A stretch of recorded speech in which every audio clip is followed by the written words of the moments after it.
Fragment 1. The whispers in the dark, do you hear it too? That's how it always begins. Not with screams, not with footsteps, not even with a door creaking at the wrong time of night. No.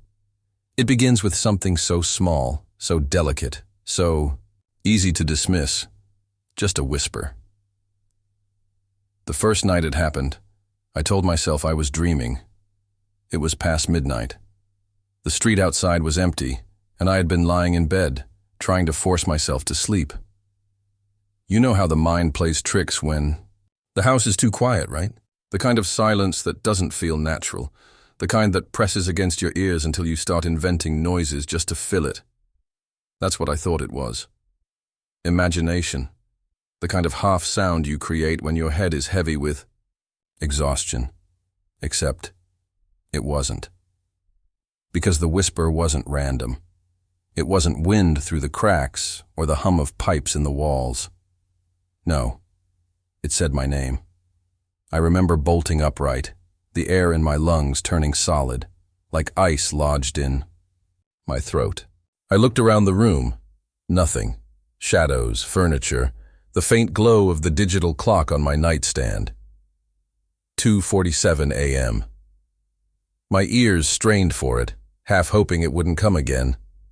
But it did. Softer this time. A child's voice, maybe. A woman's. I couldn't tell. It was low, thin, like breath escaping from someone crouched inches from my ear. It said my name again, drawn out, like a lullaby that wanted to cradle me into madness. I switched on the light. Of course I did. And everything was normal. Everything looked the same. But you know what they never tell you about that moment? About flipping on the light when you hear something you shouldn't? They never tell you about the delay. That fraction of a second between pressing the switch and the bulb flaring to life. That pause feels like forever. And in that pause, I swore I saw movement. Not in the room, no. In the corner of my eye. Behind me. But when the light came on, the room was empty. I didn't sleep that night. I sat awake, every light in the apartment blazing, staring into the corners of the room until my eyes watered. By morning I laughed at myself. I had to. Because the alternative, the idea that it was real, was unbearable. But the next night, it came again, and the night after that. The whispers grew bolder, longer. They no longer just said my name. They asked me questions. Do you remember? Why? Did you leave me there? Do you still hear the crying? Each question carved into me like a blade of ice, because they didn't make sense. They weren't mine. I had no answers. Yet the voice sounded like it expected them. Like I owed them. By the fourth night, I started recording. I set my phone by the bed, hit record, and tried to sleep.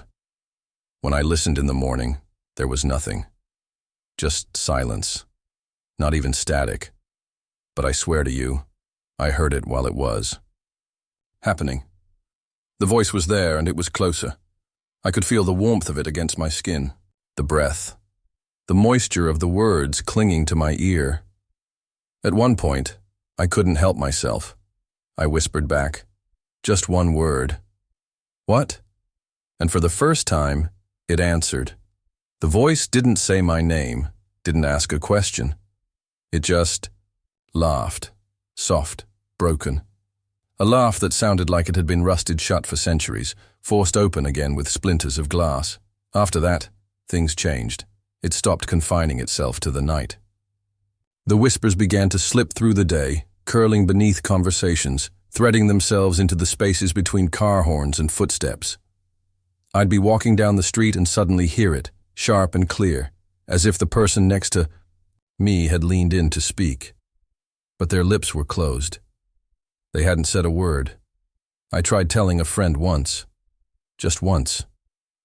He laughed, told me I was overstressed, that I needed to relax.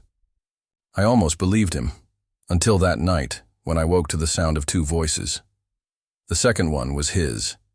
It mimicked him perfectly, his tone, his laugh, his casual drawl. But the things it said, they weren't things he would ever say. Things about me, about what I'd done, about what I'd hidden. I tried to plug my ears. Music, noise machines, anything. But the whispers always cut through. Not louder, sharper. They slid past everything, like knives through fabric, until they were lodged directly in my skull. Now, I don't sleep, I don't rest. The voice won't let me. It waits until I'm weakest, until my head dips forward, and then it calls me back. Sometimes it's gentle, like a lover tugging at my sleeve. Other times it shrieks, a high, inhuman pitch that makes my teeth ache. Do you know what the worst part is? It's learning that you can get used to it. The fear fades, the panic dulls, and soon, the whispers become company. I catch myself waiting for them now, craving them. The silence feels wrong, empty. I think about the way it said my name the first night, the way it drew it out like it belonged to me more than I did. I think about the questions it asked, questions I still don't understand, and I wonder if maybe I did forget something. Maybe there is something buried, something I left behind. Maybe it isn't haunting me. Maybe it's reminding me. I'm speaking to you now because I don't know how much longer I can keep it together. I don't know if I'm warning you, or if I'm just passing it on, because last night, when the whisper came, it wasn't in my ear anymore. It was inside my head, inside my mouth. I heard it with my own voice. And when I looked in the mirror this morning, my lips were still moving, but I wasn't speaking. They say emptiness is harmless, that a vacant room is nothing more than four walls, a ceiling, a floor, and air. But anyone who's ever stepped into true emptiness knows better. I didn't mean to find it. That's the worst part. I wasn't searching for anything forbidden, wasn't digging into shadows I wasn't supposed to touch.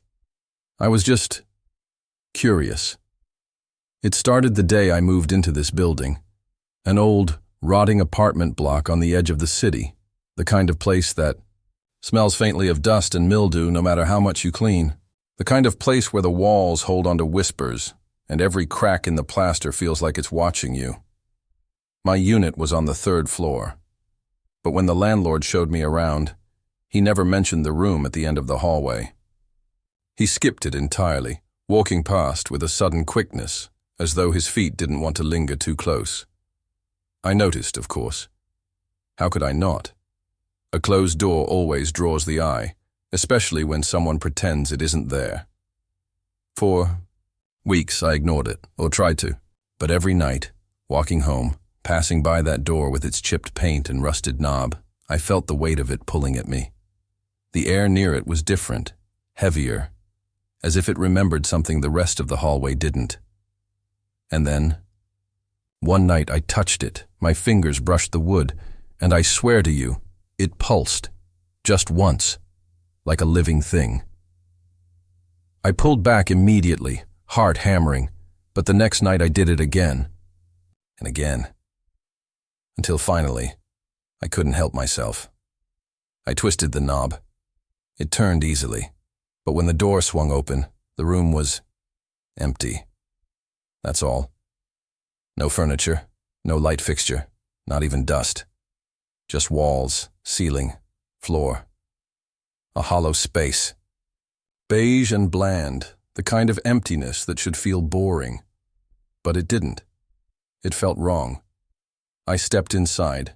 The air was colder, still, too still. You don't realize how much the world moves until you're somewhere it doesn't. Even the sound of my breathing seemed muted, as though the walls were swallowing it whole. I stood there for maybe 30 seconds before backing out, shutting the door and telling myself it was nothing, just an unused room, locked away and forgotten. But that was a lie, because the next night I dreamed of it. In my dream I was standing inside again, but this time, I wasn't alone. I didn't see anyone. I just felt them. Dozens of presences, pressing in from the walls, the ceiling, the floor. They were behind the emptiness, trapped within it, or maybe made of it. I woke drenched in sweat, gasping for air that felt too thin. I told myself I wouldn't go back, but I did. The second time, the room was different, subtle things. The corners didn't meet the way they should, slightly too sharp, as if the geometry of the place had been drawn by someone who had never seen a room before. And the walls, they seemed to curve inward, just a hair, like the room was leaning toward me. Watching. I backed out again. But each night, I felt it calling. Sometimes I'd hear faint scratching from behind the door, though when I pressed my ear against it, all I heard was silence. Sometimes I swore I saw shadows slip beneath the crack of the frame, spilling into the hallway before vanishing again. And then came the voice. The first time, it was just one word, spoken softly, like a sigh. Stay.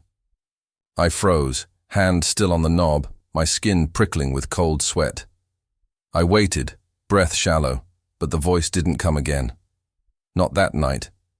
But soon it was every night. Sometimes it whispered, sometimes it begged, sometimes it laughed, and sometimes it cried. I couldn't help myself. I opened the door again. This time the room was not empty. It looked the same. Bare walls, cold floor, stale air. But there was something in the middle. A chair, wooden, old, its back to me. And though I knew I should leave, I stepped inside. The moment I crossed the threshold, the door slammed shut behind me. The sound echoed too loud, as though the space were larger than it appeared. I turned, fumbling at the knob, but it wouldn't budge. The air grew thicker, colder, and the silence pressed against me like a hand over my mouth. And then I heard it. Breathing. Not mine. Slow. Ragged. Just behind the chair. I didn't want to look. Every nerve in my body screamed not to. But I couldn't stop myself.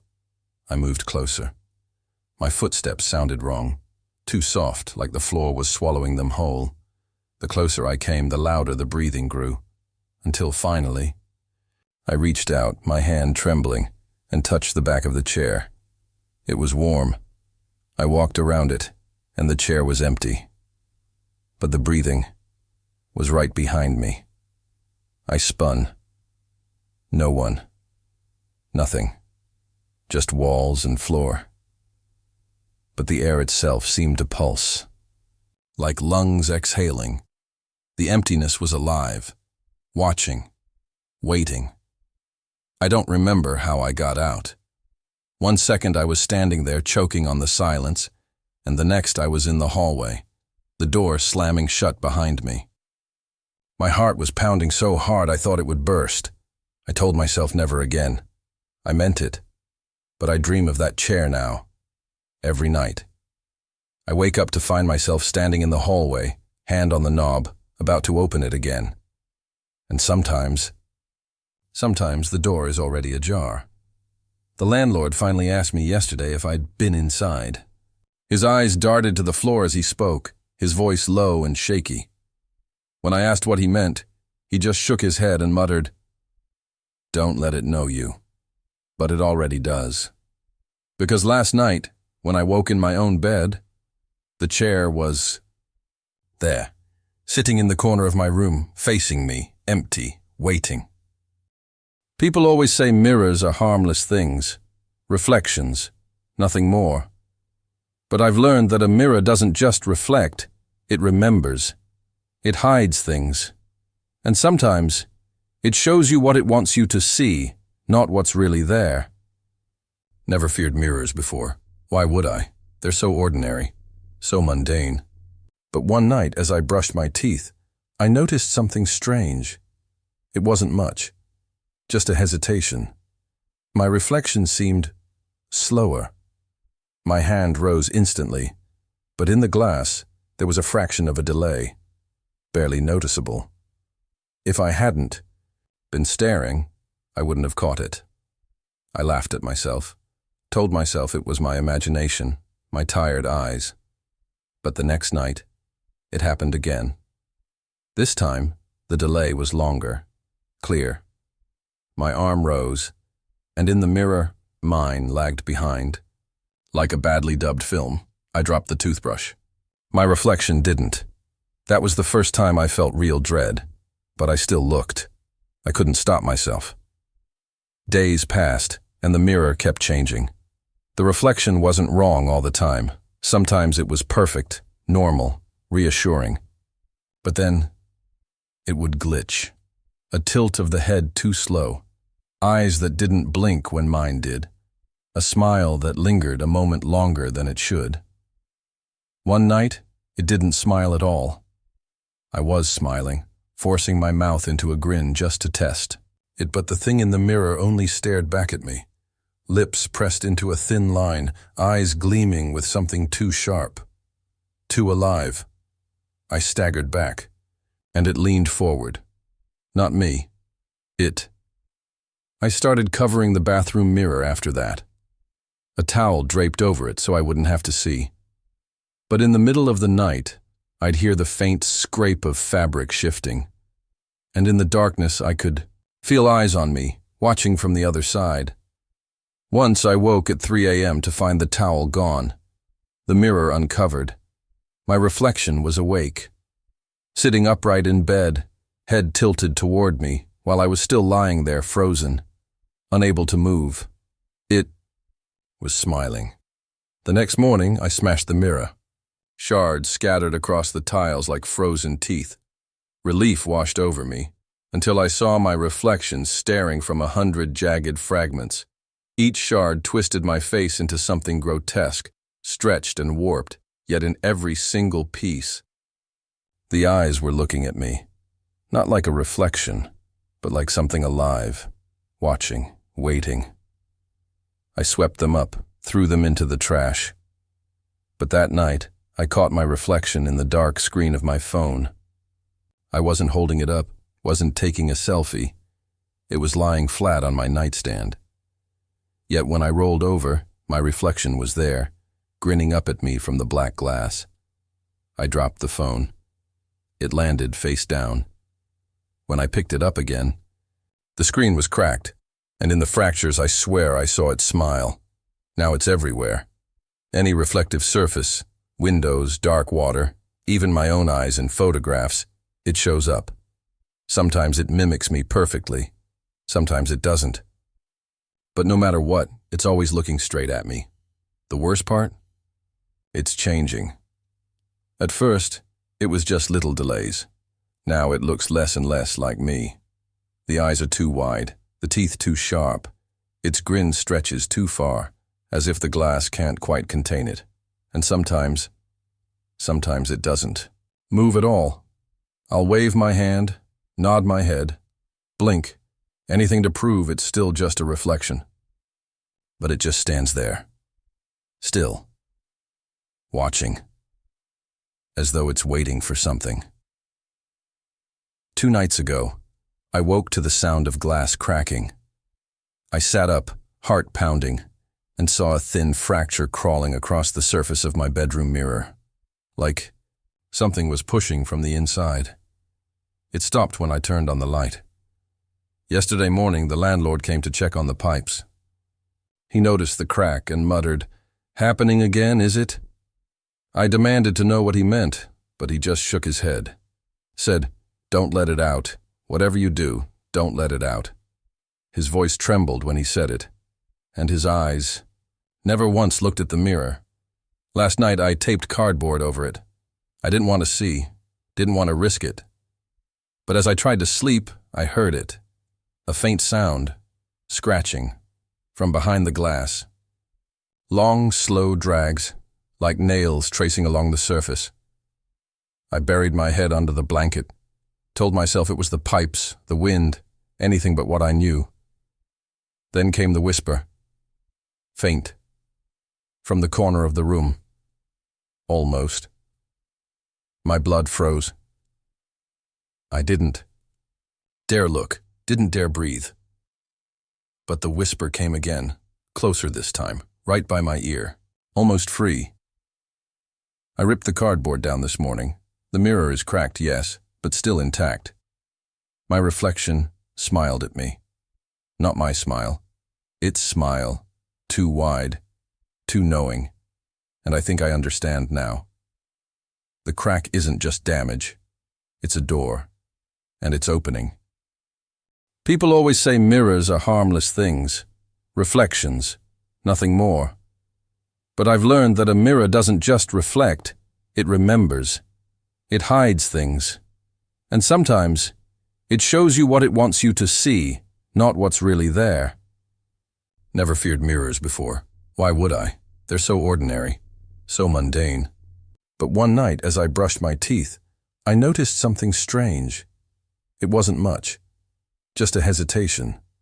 My reflection seemed slower. My hand rose instantly, but in the glass, there was a fraction of a delay, barely noticeable. If I hadn't been staring, I wouldn't have caught it. I laughed at myself, told myself it was my imagination, my tired eyes. But the next night, it happened again. This time, the delay was longer, clear. My arm rose, and in the mirror, mine lagged behind. Like a badly dubbed film, I dropped the toothbrush. My reflection didn't. That was the first time I felt real dread, but I still looked. I couldn't stop myself. Days passed, and the mirror kept changing. The reflection wasn't wrong all the time. Sometimes it was perfect, normal, reassuring. But then, it would glitch. A tilt of the head too slow. Eyes that didn't blink when mine did. A smile that lingered a moment longer than it should. One night, it didn't smile at all. I was smiling, forcing my mouth into a grin just to test it, but the thing in the mirror only stared back at me. Lips pressed into a thin line, eyes gleaming with something too sharp. Too alive. I staggered back, and it leaned forward. Not me. It. I started covering the bathroom mirror after that. A towel draped over it so I wouldn't have to see. But in the middle of the night, I'd hear the faint scrape of fabric shifting. And in the darkness, I could feel eyes on me, watching from the other side. Once I woke at 3 a.m. to find the towel gone, the mirror uncovered. My reflection was awake, sitting upright in bed, head tilted toward me, while I was still lying there frozen, unable to move. It was smiling. The next morning, I smashed the mirror. Shards scattered across the tiles like frozen teeth. Relief washed over me, until I saw my reflection staring from 100 jagged fragments. Each shard twisted my face into something grotesque, stretched and warped, yet in every single piece. The eyes were looking at me, not like a reflection, but like something alive, watching, waiting. I swept them up, threw them into the trash. But that night, I caught my reflection in the dark screen of my phone. I wasn't holding it up, wasn't taking a selfie. It was lying flat on my nightstand. Yet when I rolled over, my reflection was there, grinning up at me from the black glass. I dropped the phone. It landed face down. When I picked it up again, the screen was cracked, and in the fractures I swear I saw it smile. Now it's everywhere. Any reflective surface, windows, dark water, even my own eyes in photographs, it shows up. Sometimes it mimics me perfectly. Sometimes it doesn't. But no matter what, it's always looking straight at me. The worst part? It's changing. At first, it was just little delays. Now it looks less and less like me. The eyes are too wide, the teeth too sharp. Its grin stretches too far, as if the glass can't quite contain it. And sometimes it doesn't move at all. I'll wave my hand, nod my head, blink, anything to prove it's still just a reflection. But it just stands there, still, watching, as though it's waiting for something. 2 nights ago, I woke to the sound of glass cracking. I sat up, heart pounding, and saw a thin fracture crawling across the surface of my bedroom mirror. Like something was pushing from the inside. It stopped when I turned on the light. Yesterday morning, the landlord came to check on the pipes. He noticed the crack and muttered, "Happening again, is it?" I demanded to know what he meant, but he just shook his head. Said, "Don't let it out. Whatever you do, don't let it out." His voice trembled when he said it, and his eyes never once looked at the mirror. Last night I taped cardboard over it. I didn't want to see, didn't want to risk it. But as I tried to sleep, I heard it. A faint sound, scratching, from behind the glass. Long, slow drags, like nails tracing along the surface. I buried my head under the blanket, told myself it was the pipes, the wind, anything but what I knew. Then came the whisper. Faint. From the corner of the room. Almost. My blood froze. I didn't dare look, didn't dare breathe. But the whisper came again, closer this time, right by my ear, almost free. I ripped the cardboard down this morning. The mirror is cracked, yes, but still intact. My reflection smiled at me. Not my smile. Its smile, too wide, too knowing, and I think I understand now. The crack isn't just damage. It's a door, and it's opening. People think silence is peaceful, that living alone means you'll finally get quiet. But silence can be dangerous, because when the world goes still, you start to notice the things that have always been there. Whispering. It began 3 months after I moved into this apartment.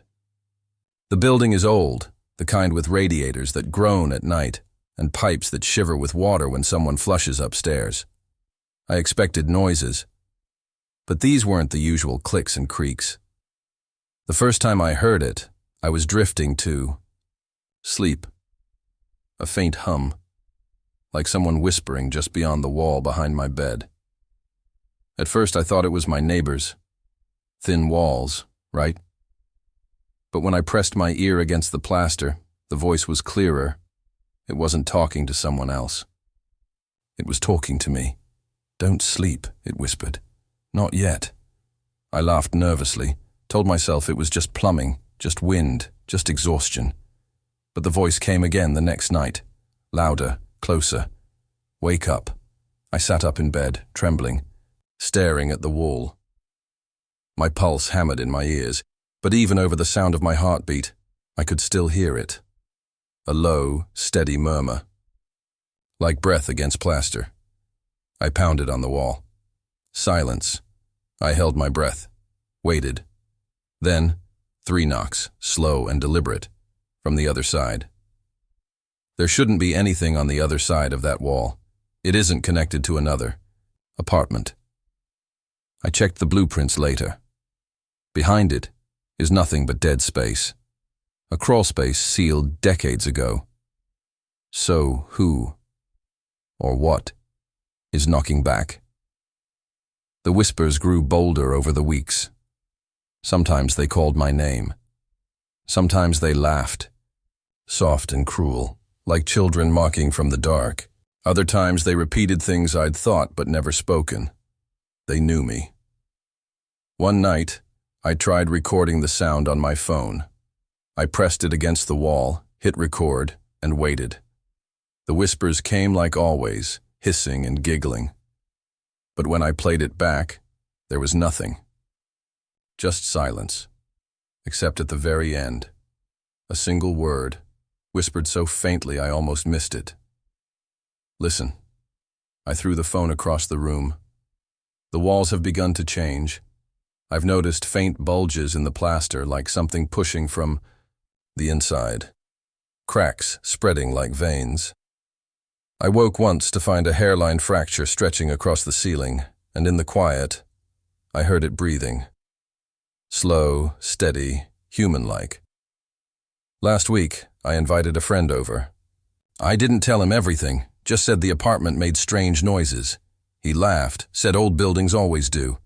But when night came and the whispers started, his face went pale. "Who's there?" he shouted. The voice answered. "You are." He left without saying goodbye. He hasn't answered my calls since. The voices don't stop now. Day or night, they're always there. Sometimes screaming, sometimes crying, sometimes chanting words I don't understand. The sound seeps through every surface, walls, floors, even the pipes. Last night I tried to drown it out. I turned on the TV, the radio, even blasted white noise. But beneath it all, I could still hear them. Louder, as if fighting to be heard. And then the lights went out. Darkness swallowed the room. The whispers rose into a chorus, frantic, furious. The walls shuddered like they were alive. I pressed my hands to my ears, but it didn't help. The voices weren't in the air anymore. They were inside my head. I must have blacked out. When I woke this morning, the plaster near my bed was cracked wide open. Not enough to see through, but enough to know something is moving in there. Scratching, shifting, waiting. I think about the landlord sometimes. He was too eager to rent me this place.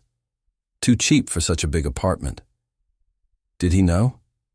Did he hear them too? Maybe he wanted me here. Maybe the walls were hungry. I can't sleep anymore. Every night, the whispers grow louder, the cracks spread. Further. They tell me things now, secrets I shouldn't know. They told me when my neighbor upstairs would die, and the next morning the ambulance came. They told me about the man across the street, how he buried something in his garden. I dug and found bones. The walls don't just whisper, they know. And I'm starting to wonder if they don't just want me to listen. Maybe they want me to answer. Because last night, for the first time, I whispered back, just one word. Why? And the voice closest to me, so close it felt like it was inside the wall behind my head, replied with something that froze my blood. Because you're ours now. The plaster cracked louder than thunder. A jagged line split across the wall, and for a moment I swore I saw fingers, long, pale, too many joints, curling through the fracture before retreating back into the dark. It's not whispers anymore. It's knocking, pounding, demanding to be let out. I don't know how much longer the walls will hold, and I don't know if I'll survive when they finally break. Phones aren't supposed to ring after midnight. Everyone knows that. Any call after midnight carries bad news, tragedy, or worse. So when my phone rang at 3:07 a.m., I should have ignored it. I didn't. The number was blocked. No caller ID, just a blank screen pulsing in the dark. Half asleep, I answered. At first, nothing. Just static, faint and uneven, like breathing through sand. Then a voice. It wasn't anyone I knew. Not male or female. Not young or old. Just wrong. It whispered, "Don't hang up." I froze. I tried to speak, asked who it was. But my voice sounded distant, like it was being dragged away from me through the line. The whisper came again, clearer this time. "We're not done yet." I hung up. The silence in my bedroom was suffocating. My phone screen went black, and I lay there staring, telling myself it was a prank, a wrong number. But then the phone rang again. Same time, same blocked number. I didn't answer. This time I just listened as it rang over and over, until the sound didn't feel like a ringtone anymore. It felt like an alarm, like a countdown, the high dot. Next morning I checked my call log. There was nothing, no record of the call, but the voicemail folder had one new message. I listened.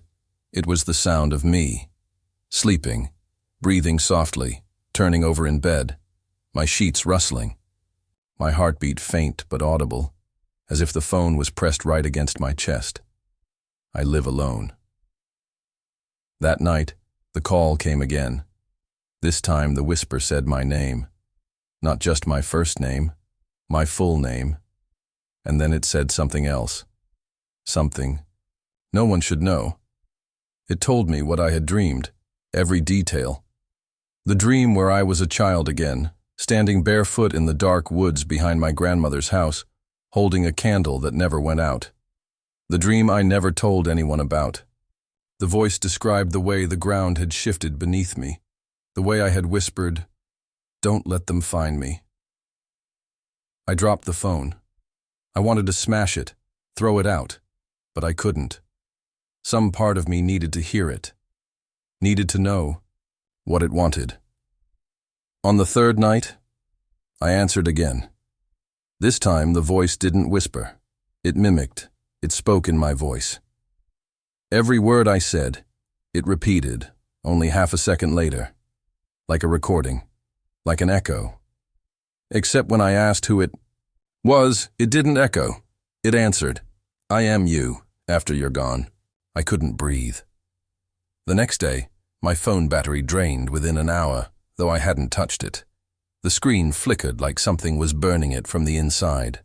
I took it to the store, begged them to fix it.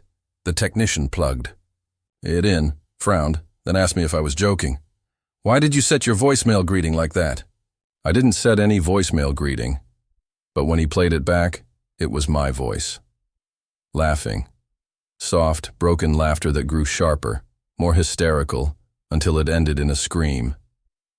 I left the phone on the counter and walked out. But that night, my landline rang. I don't have a landline. It rang anyway. The sound came from the kitchen, high-pitched and shrill, like the old rotary phones my grandparents used to own. I followed it, barefoot, shaking. The counter was empty. Still, the ringing grew louder, louder, until I reached into the dark and picked up nothing at all. My hand closed around air, but the moment I lifted it to my ear, silence. Then my own voice whispering, "Don't hang up." I threw the invisible phone across the kitchen. The ringing stopped instantly. Since then, the calls don't come through devices anymore. They come from the air, from reflections, from the spaces where silence should live. I'll be brushing my teeth, and I'll hear the faint buzz of a ringtone inside the mirror. I'll walk down the street, and payphones that haven't worked in decades will start ringing as I pass. Always at 3:07 a.m. Last night was the worst. I woke to the sound of my phone vibrating violently on the nightstand. Against my better judgment, I answered. No static this time, no whispers, just the sound of traffic. Car horns, screeching brakes, a scream, and then impact, the sound of bones breaking, glass shattering, my own voice crying out. I knew that sound. It was the accident, the one I hadn't told anyone about, the one I walked away from, even though the other driver didn't. The voice on the phone was my own, broken and weak, whispering through blood and shattered teeth.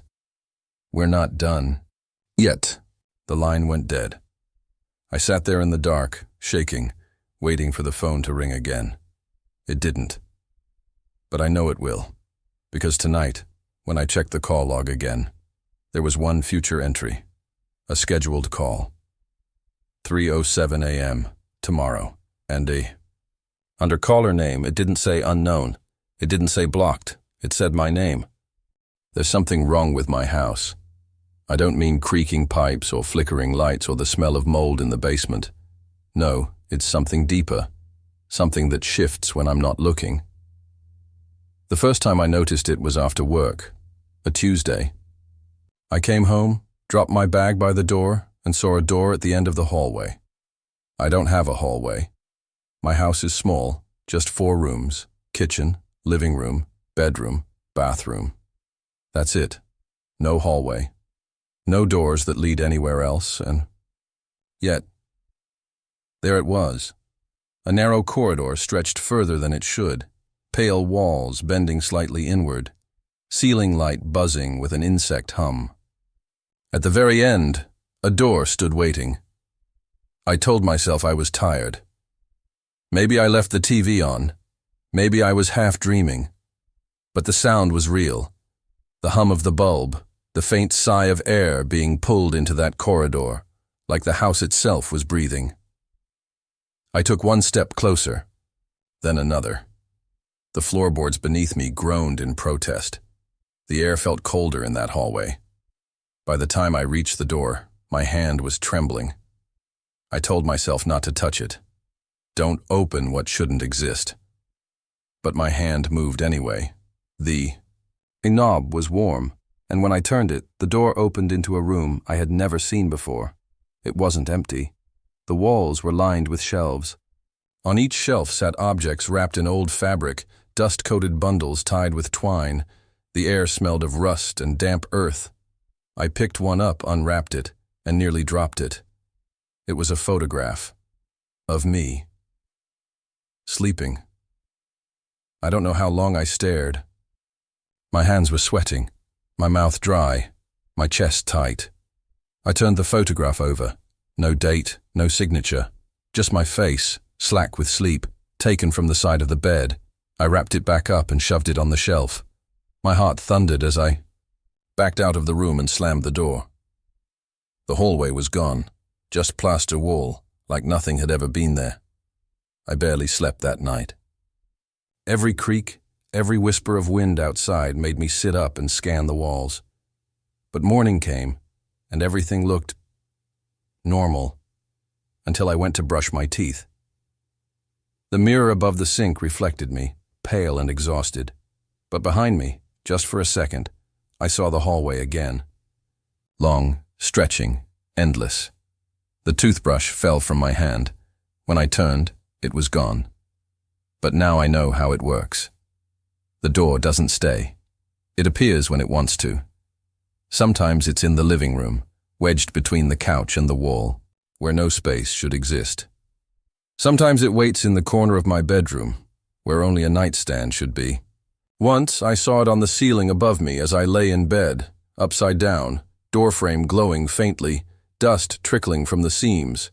Each time I tell myself not to open it, not to go inside, and yet each time I do, because I can't stop myself. The room inside changes. It's never the same twice. One night it was filled with clocks, hundreds of them, all ticking out of sync, their hands moving backward. Another time I found chairs arranged in a perfect circle. Each one had a small dent in the seat, as if someone had just stood up. But always, somewhere in that room, there's something of mine.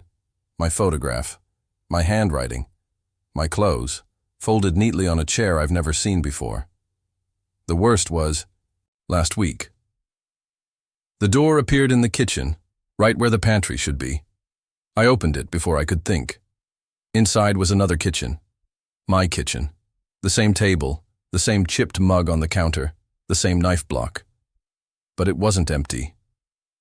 Was sitting at the table, head bowed, hands clasped like I was praying. I wanted to run, but my body rooted to the spot. Slowly the other me raised its head, and it smiled, not with my mouth. Its lips cracked as they pulled back too far, teeth jagged and yellow where mine should be straight. Blood trickled from the corners. It didn't move, but I heard it. A voice, in my head, clear and sharp. Stop opening the door. I slammed it shut and pressed my back against it, my whole body trembling. When I dared to look again, the pantry was back. Just cans of soup and stale cereal. But I know what I saw, and I know what it meant. The door isn't a mistake. It isn't random. It wants me. Every time I open it, the rooms get closer to me, more personal, more invasive. Last night, the door appeared again. I told myself I wouldn't touch it. I swore I wouldn't. But my body doesn't listen anymore. My hand turned the knob before I realized what I was doing. Inside was my bedroom. Not like the kitchen copy. This was exact.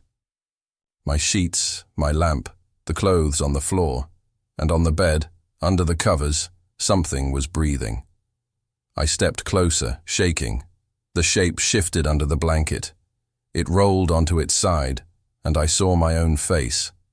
Eyes closed, mouth slightly open, sleeping. It was me, asleep in a room that shouldn't exist. I backed away, whispering, "This isn't real. This isn't real.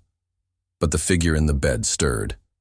Its eyes opened, and it looked at me. Not just looked, it saw me. The pupils widened, the lips curled into that same too-wide grin, and in my voice it whispered, "Stop opening the door." I slammed it shut and ran, but when I turned the corner, my bedroom door was waiting for me. I don't know which one is real anymore. Every night, the door comes back. Every night, the rooms get worse. And every night, I hear the same words in my voice from behind the wood. Stop opening the door. I can't, and I don't think I'll be the one who walks out next time. They say mirrors can't lie, that they only show what stands before them. I don't believe that anymore. It began simply, as these things often do. One night, brushing my teeth, I noticed something strange. My reflection was a second slower than me. Not much, just a fraction of a pause, but enough to notice. I raised my hand to wipe foam from my lip, and for the briefest heartbeat, my reflection didn't move. Then it caught up. I told myself I was tired. Stress. Poor sleep. But the next night it happened again. This time, the delay was longer. My reflection blinked after I did, tilted its head a moment later, eyes holding mine just a bit too long. It looked like me, but sharper, hungrier. I leaned close to the glass. So did it. But when I tilted my head right, it tilted left. Perfectly mirrored, yes, but wrong. I should have stopped looking. Instead, I tested it. I raised my left hand. So did it. I smiled. So did it. I stuck out my tongue. Perfect mimicry. But then, I frowned, and it smiled. My blood turned cold. I backed away, bumping the counter. When I looked again, the reflection was normal. I didn't tell anyone. How could I? Who would believe me? But each night, it grew bolder. One evening, I caught it staring before I even entered the bathroom. Just standing there, eyes already waiting. My skin crawled. Another night, I yawned, and it didn't. Its mouth twitched, stretched, split into a grin too wide for my face. Teeth gleamed, longer than mine. I slammed the light off and left, but reflections don't need light, do they? Because the next time I passed the hallway mirror, in the dark, I saw eyes glowing faintly. My eyes. Watching. I stopped brushing my teeth. In there. Stopped looking too long at any mirror. I avoided them, covering the bathroom glass with a towel. But mirrors are everywhere. Store windows, car rear view, shiny surfaces, and in each one I catch glimpses, tiny slips. My reflection turning its head when I don't. My reflection's lips whispering words I can't hear. Then came the night I couldn't avoid it. The towel I'd draped over the mirror was gone. I never touched it. I never moved it. But the glass was bare, and something was written there, not in marker. Not in dust, in condensation, as if someone had breathed across the glass with heavy lungs. 3 words. Let me out. I stumbled back, heart hammering. The letters faded, but the impression lingered. And then, it started knocking. You don't. No fear until you hear sound from the other side of glass. I stood frozen, toothbrush shaking in my hand, as soft, deliberate taps echoed from the mirror. Like knuckles. Tap, tap, tap. Then silence. I forced myself to look. My reflection stood too close. Nose against the glass, eyes wide, breathing fog against the surface. And when I didn't move, it raised a hand and pressed it flat against the mirror. I didn't. The handprint smeared, dragging slowly down. I dropped the toothbrush and ran. That guy was 2 weeks ago. Now the mirror doesn't wait for me. It calls. I'll be walking through the house at night and I'll hear it. A faint scratching. A muffled thud. Sometimes laughter, muffled as though underwater. I haven't looked in days. I don't want to. But yesterday, I woke to the sound of shattering. The bathroom mirror was cracked. A jagged line ran through it, sharp like a wound. I stared, stomach sinking. From the other side, something stared back. Not me, not anymore. The figure had my face but ruined. Pale as bone, lips split wide, eyes sunken dark. It tilted its head too far, vertebrae cracking audibly, and mouthed something I understood. Without sound, soon. I staggered back, but the crack widened on its own, glass flaking like brittle ice, and then I saw it. Its hand, my hand but wrong, pressing through the crack. Not reflection, not illusion. Real. Fingertips gray and wet, nails splintered, forcing against the barrier. I screamed, shoved a towel against it, ran, but I can hear it now. Every night, scratching. The crack spreading. Shards falling onto the sink, and sometimes when the house is still, I hear a whisper through the walls. My own voice. You don't belong here. I do. I haven't slept properly in days. Every reflective surface is a threat. I keep them covered, shattered, avoided. But I can't run forever, because tonight, when I passed the hallway, there was no mirror there. There was a hole, and from the dark, pale fingers reached through. They didn't grab me. Not yet, but they stroked the wall, tracing shapes, and when I leaned closer, against every instinct in my body, I saw an eye staring back. Mine. Only. It blinked the wrong way. I don't know how long I have left. I hear the glass groaning even. Now, something's coming through, and when it does, one of us will walk away. But I don't think it will be me. They say silence is peace, but sometimes silence is the loudest scream in the world.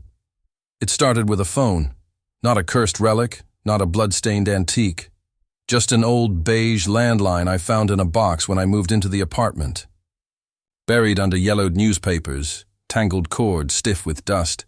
I almost threw it away. But something made me plug it in. It never rang. Not once. Not even a wrong number. I kept it on the nightstand, more decoration than tool. Weeks passed. Months. Nothing. But one night, I dreamed of it.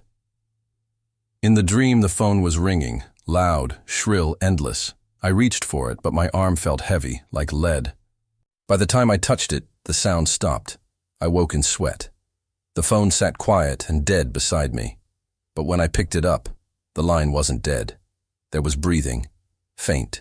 Steady. Not mine. I whispered hello. No answer. Just breath. Slow. Calm.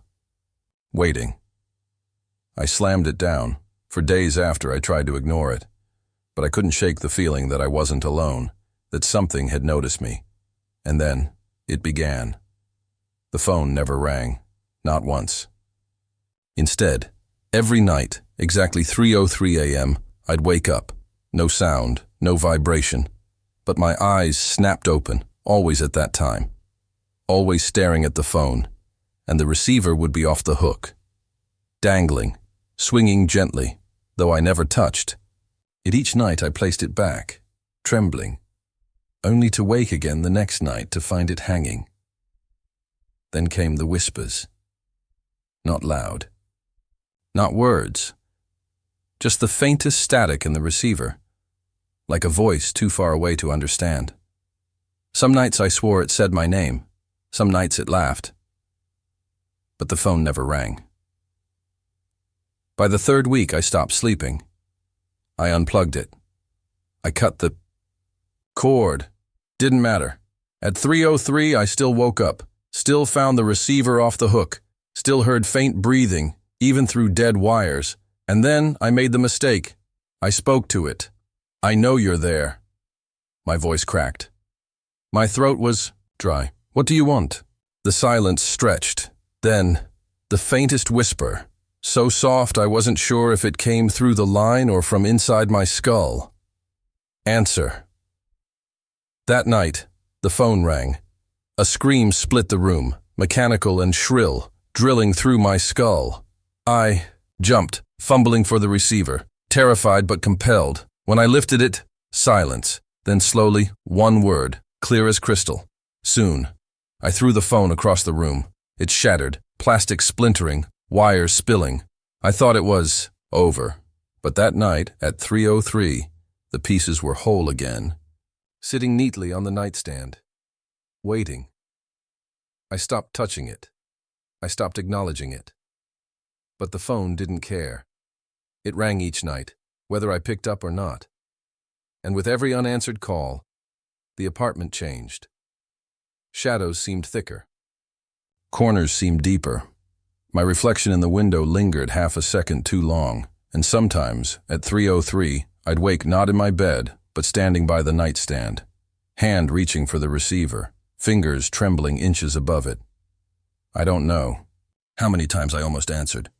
But then, one night I did.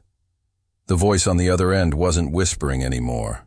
It was me, my voice, calm, patient, smiling. I knew you'd answer. I've been waiting. I couldn't speak. My throat was locked. The voice continued. Don't worry. It won't be long. When the line goes dead, so will you, and I'll take your place. The connection snapped. I dropped the phone, gasping, but the words lingered. Take my place. Now I'm scared of sleeping. Scared of 3:03. Because every night I hear the phone, sometimes ringing, sometimes breathing, sometimes my own voice, humming softly, just out of reach. And every night the line grows clearer. Last night the voice said something new. Almost time. And when I looked at the phone, the receiver was off the hook. But I wasn't holding it. It was pressed to my ear, and I don't remember putting it there. Now I'm writing this, staring at the phone. It's quiet for now, but I can feel it. The weight of it, watching, waiting. I know tonight it will ring again, and I know one day soon I'll answer, because the voice is right. It doesn't matter how long I resist. The call is for me, and when it ends, so will I. They told me the house was old. That was why the floors groaned, why the doors swelled and jammed in the rain. That was why the air in the attic smelled of dust and rot. But old wood doesn't whisper. It doesn't sing in the dark. The first night I moved in, I heard it. A faint humming above my room, like a child trying to remember a lullaby. High, broken, uneven. I froze in bed, staring at the ceiling. No radio, no neighbors with children. Just me, alone. I told myself it was wind. Old houses make strange sounds, after all. But the next night the song was clearer, softer, sadder, and this time, in between the humming, I heard words. Don't leave me here. I didn't sleep that night. By morning I laughed it off. Stress, exhaustion, imagination. But when I went to the kitchen I noticed something odd. The attic door in the hallway, painted shut when I moved in, was cracked open, just an inch. Closed it. Hard. That night, the singing returned, louder, closer, directly above me. I stuffed my ears with tissue. I buried myself under blankets. But the sound didn't stop. It was inside me. By the third night, I couldn't ignore it anymore. Dragged the ladder out, hands shaking as I pushed the attic door open.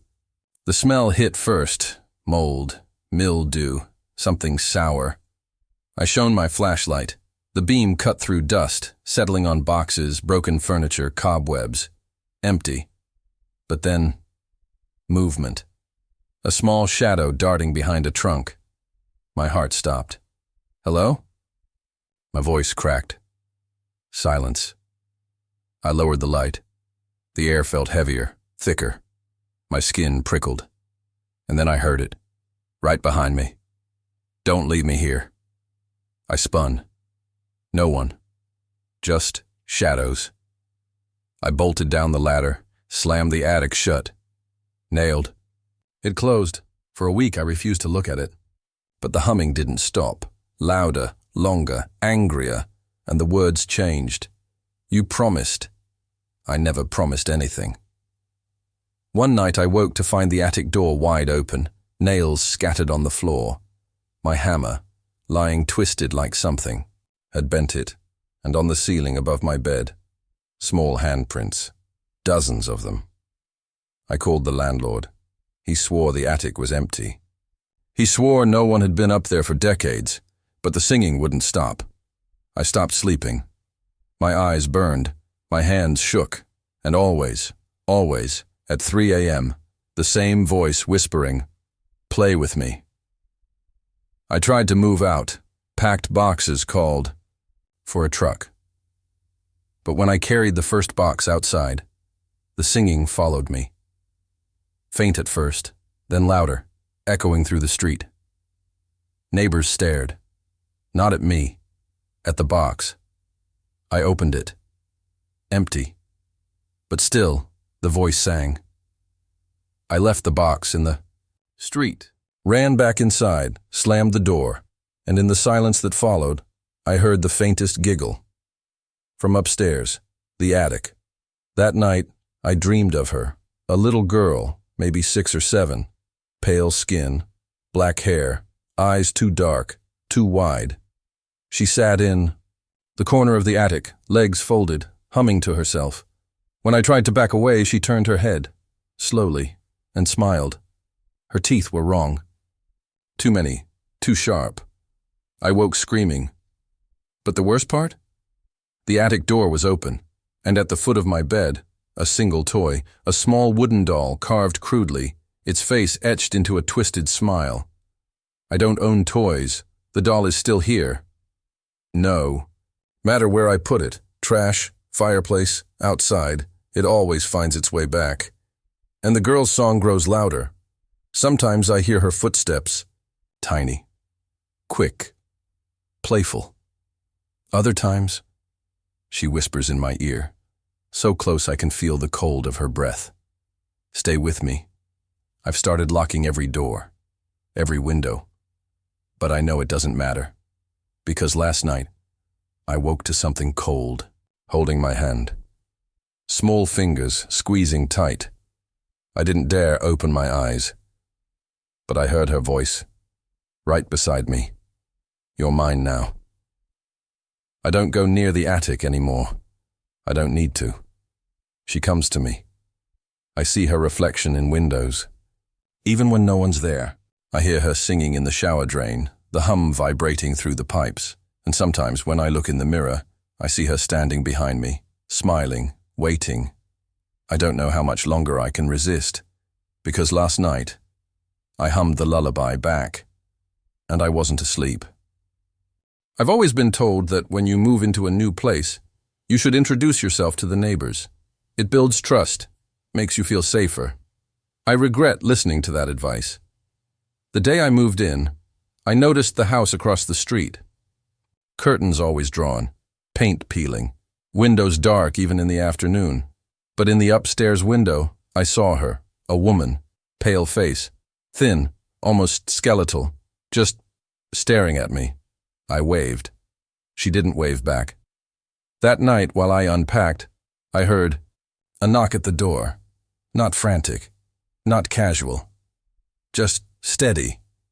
When I opened it, there she was, the woman from the window. "Welcome," she whispered. Her voice was thin, cracked, like dry leaves crunching. She didn't ask to come in.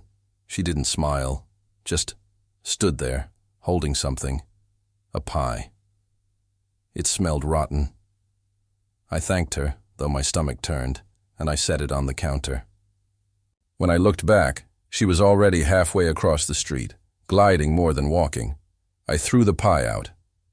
But the next night, there was another knock, steady, relentless. When I opened the door, no one, just the pie, fresh, waiting. I left, it on the porch. By morning, it was gone. On the third night, I decided not to answer. I sat in the dark, holding my breath, listening. The knock came again, harder, louder, shaking the frame of the door. I didn't move. Then I heard her voice, right outside. "I saw you." I couldn't help myself. I looked through the peephole and nearly screamed. Her face was pressed against it, too close. Her eyes staring directly into mine. I stumbled back, heart pounding, but when I opened the door, nothing. No woman. No pie, just silence. The next day I asked around, the mailman, the grocer, anyone who might know her, but they all said the same thing. That house? Been empty for years. Impossible. I'd seen her, spoken to her. That night, I forced myself to look again. I pulled the curtain, stared at her window, and there she was, still watching. But now, she was smiling. Days turned into weeks. Every night, the knock. Every night, the pie. I stopped opening the door. I stopped sleeping. But one night, the knocking changed. It wasn't on the door anymore.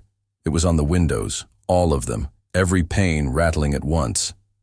A storm of fists pounding, shaking the glass. I screamed at her to stop. I begged, and suddenly, silence. I collapsed on the floor, shaking, and then I heard it, from the kitchen, the oven door creaking open. Inside, the pie, still steaming. I couldn't breathe.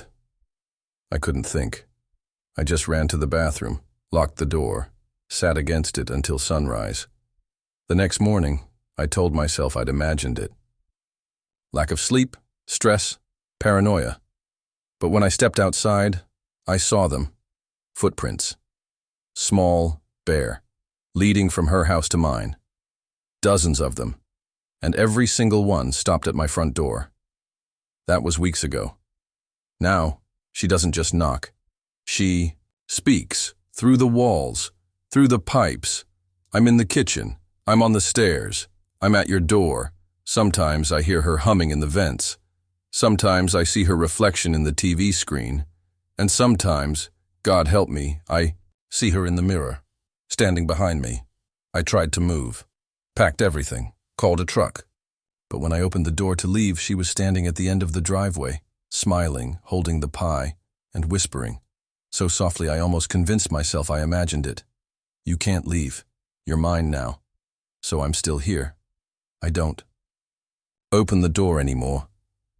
I don't answer the knocks. But the pies keep coming, rotting on the counter, filling the house with the stench of death. And sometimes, late at night, I wake to the sound of chewing.